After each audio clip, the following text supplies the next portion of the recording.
बिस्मिल्लाहिर्रहमानिर्रहीम अस्सलाम वालेकुम प्यारा दोस्तों, यकीनन अवां खे इंतज़ार हूंदो असांजी अॼु जी वीडियो जो। जी हाँ दोस्तों, असांजी अॼु जी वीडियो इंतहाई अहम वीडियो आहे, छो जो अॼु जी वीडियो में असां ॻाल्हाईंदासीं किंग ऑफ सिंध मुमताज़ मौलाई जी ज़िंदगी ऐं उन जे इश्क, उन जे मुहबतुनि जे बारे में। जी हाँ दोस्तों, यकीनन अवां खे बेताबी सां इंतज़ार हूंदो त हलूं था अॼु जी वीडियो ॾे। तो दोस्तों, यकीनन अवां मुमताज़ मौलाई के चंगी रीत सुञाणंदा हूंदा। मुमताज़ मौलाई जो बेसिकली एक गरीब ख़ानदान से ताल्लुक़ रखंदो हो ऐं लाड़काने शहर में एक मशहूर दर्जी होंदो हो। मुमताज़ मौलाई फारिग टाइम में शायरी पिण कंदो हो ऐं मुमताज़ मौलाई के शायरी जी दात अल्लाह ताला गिफ्ट तौर ॾिनी हुई। मुमताज़ मौलाई जी शायरी बेशक बेहतरीन होंदी हुई, उन बावजूद मुमताज़ मौलाई के को वॾो सिंगर ॻाइण लाइ तैयार न होंदो हुयो। मुमताज़ मौलाई नंढनि वॾनि सिंगरनि खे पंहिंजा कलाम ॾेई दिलि ख़ुशि कंदो रहंदो हुयो। जंहिंखां पोइ ग़ुलाम हुसैन उमरानी ऐं दिलशेर तिवणे जहिड़नि सिंगरनि ताईं मुमताज़ मौलाई पंहिंजी शायरी पहुचाई। उन खां पोइ जीअं शमन अली मीराली ऐं वहीद हकड़े में वेछा वधी विया त मुमताज़ मौलाई खे हिकु बहितरीन चांस मिलियो ऐं मुमताज़ मौलाई पंहिंजी शायरी शमन अली मीरालीअ खे ॻाइण लाइ ॾिनी।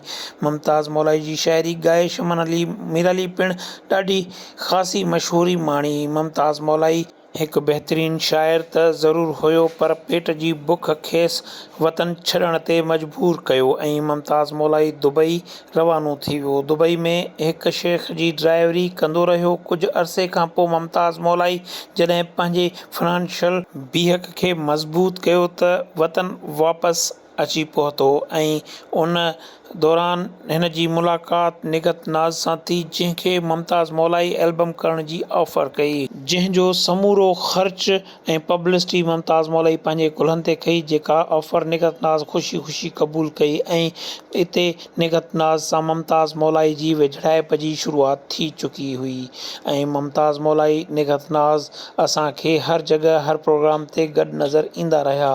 ख़ैर, मुमताज़ मौलाई निगत नाज़ जो हिकिड़ो एल्बम कयो, ॿियो एल्बम कयो ऐं टें एल्बम जी कामयाबीअ जो राज़ बि मुमताज़ मौलाई ई हुयो।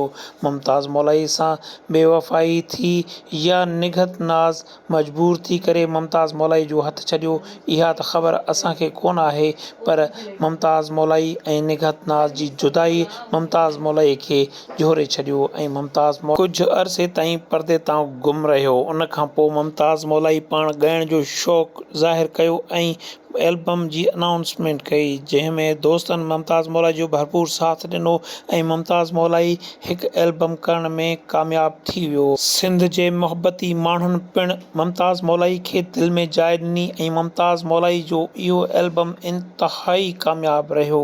मुमताज़ मौलाई निगत नाज़ खे साबित करण लाइ त मां सही आहियां ऐं तूं ग़लति निगत नाज़ जे भेट में कलाम चवंदो रहियो ऐं निगत नाज़ पिणु मुमताज़ मौलाई खे जवाबु ॾींदी रही।